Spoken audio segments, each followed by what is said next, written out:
समझौता तोड़ेंगे बीजेपी के इशारे पे। आपके बीच में आएंगे। कांग्रेस की वोट में कौन ज्यादा सेंध मारेगा, अभय सिंह ज्यादा मारेंगे या दुष्यंत चौटाला ज्यादा मारेंगे? आज सोचना चाहिए अभय सिंह को। क्या कारण है 2014 में इनकी 20 सीट आई थी, कांग्रेस की 17 सीट थी। ये नेता प्रतिपक्ष थे, वहां से घटकर 1 पे क्यों आ गए? विश्वासघात किया दुष्यंत चौटाला जेजेपी ने, एक बार नहीं कई बार किया। पहला विश्वासघात अपने मतदाता के साथ किया जमुना पार का नारा देके, फिर बड़े बुजुर्ग के साथ किया 5100 का नारा देकर, फिर किसान के साथ किया, किसान आंदोलन में खिलाड़ियों के साथ किया, महिलाओं के साथ किया। विश्वासघात तो किया, लेकिन विश्वासघात करने में 5 घंटे लगाए। आपको याद होगा जब नतीजा आया 2019 में, तो दुष्यंत उचाना से जीते। उचाना के लोगों से पूछा क्या करना चाहिए, उचाना के लोगों ने उस दिन कहा कि कुछ भी करना, बीजेपी को समर्थन मत देना, बीजेपी को करो, जमुना ना पार के नारे पे ये वोट पड़ी हैं। मगर इन्होंने कहा कि ठीक है ऐसा करते हैं, जो 5100 की पेंशन देगा उसका समर्थन करेंगे। उचाना से गाड़ी चली थी, जींद में, जींद तक, रोहतक तक, बहादुरगढ़ तक, टिकरी बॉर्डर तक गाड़ी ठीक रास्ते पे थी। मगर दिल्ली के अंदर गाड़ी जैसे घुसी, दिल्ली के टेढ़ी मेढ़ी सड़कों पे घूम घूम के गाड़ी बीजेपी के कार्यालय के आगे पहुंच गई और वहां समर्थन पत्र ने बीजेपी को दे दिया। हम क्या करें? लेकिन इसने तो 5 घंटे लगाए। मैं एक बात कहना चाहता हूं, जो दूसरी पार्टी है इनेलो पार्टी, इनने तो 5 घंटे लगाए, लेकिन वो 5 मिनट भी नहीं लगाते बीजेपी को समर्थन देने। ये भी आज आपको पहचानने की जरूरत है। मैं ठीक कह रहा हूं तो एक बार हाथ उठा करके बताओ मैं ठीक कह रहा हूं। 5 मिनट भी, 5 मिनट नहीं लगाते। ये वही पार्टी है। आज सोचना चाहिए अभय सिंह को। क्या कारण है 2014 में इनकी 20 सीट आई थी, कांग्रेस की 17 सीट थी। ये नेता प्रतिपक्ष थे, वहां से घटकर 1 पे क्यों आ गए? मैं बताता हूं 1 पे क्यों आ गए।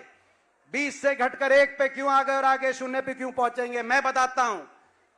क्योंकि 2014 से 19 तक लोगों ने तो विपक्ष के नेता का इनको जिम्मेदारी दी थी, मगर ये विपक्ष के नेता की जिम्मेदारी भूल गए और सत्ता पक्ष के साथ मिलकर, दोनों नेता विपक्ष और सत्ता पक्ष दोनों 5 साल मिलकर, दोनों ने हुड्डा साहब को और मेरे को, हमको निशाने पे रखा। हर बयान हुड्डा साहब के खिलाफ आए, मेरे खिलाफ आए। हम तो विपक्ष में थे, हम तो लड़ाई लड़ रहे थे।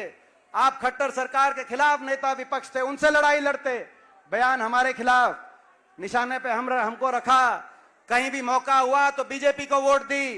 राष्ट्रपति चुनाव में बीजेपी को वोट दी। 2014 में बिना मांगे बीजेपी को समर्थन दिया। 19 के चुनाव के बाद कोई समर्थन नहीं मांग रहा था, लेकिन कह दिया कि कांग्रेस को नहीं देंगे।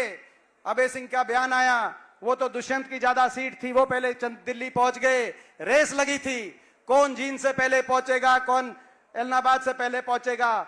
दुष्यंत चौटाला पहले 10 से अपने एमएलए लेके पहुंच गए। रेस इस बार भी लगेगी, रेस इस बार भी लगेगी।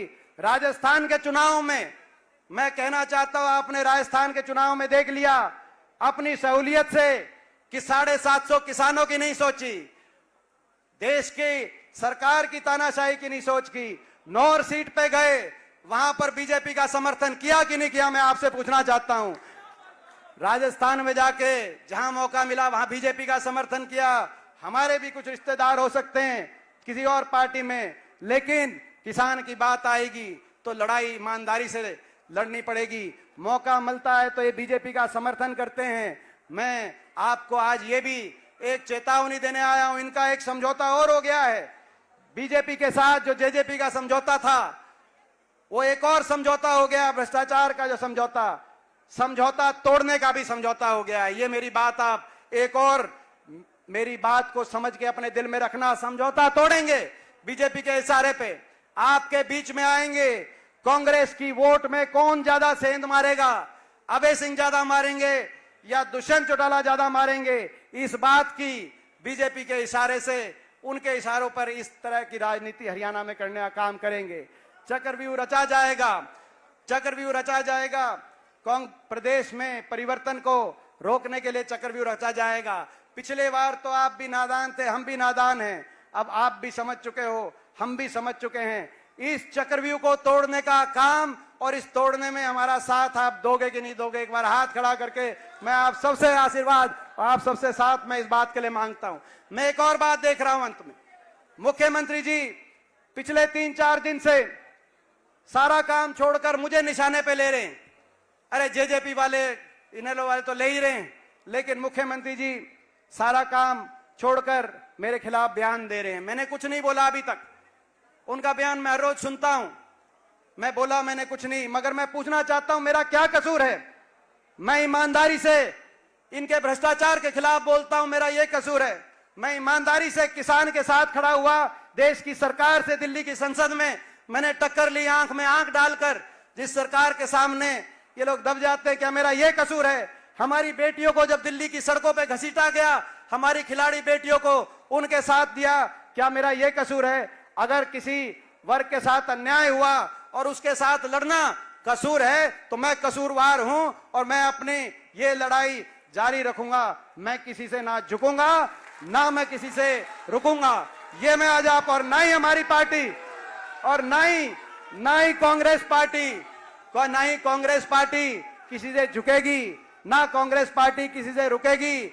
हरियाणा के कोने कोने में से एक ही आवाज आ रही है, जिस भी कोने में हरियाणा में हम जा रहे हैं वो एक ही बात आ रही है, बीजेपी जेजेपी की खट्टर सरकार जा रही है और कांग्रेस पार्टी की चौधरी भूपेंद्र सिंह हुड्डा जी और उदयभान जी के नेतृत्व में कांग्रेस पार्टी की सरकार आ रही है। और सिरसा से हम चुनौती देते हैं। सिरसा में पिछली बार 9 में से केवल 2 सीट आई थी बीजेपी की, 7 सीट आपने 75 पार को यहां से शिकस्त दे दी थी।